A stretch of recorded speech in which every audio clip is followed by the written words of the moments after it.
咱拢知影天灾亲像是风台甲地动，定定会造成严重的损害。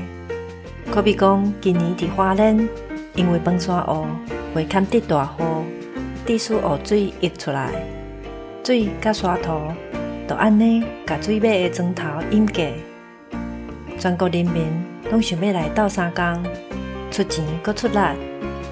上重要的是，受苦难的民众无安尼就失志，颠倒用乐观的心情来面对中间的路。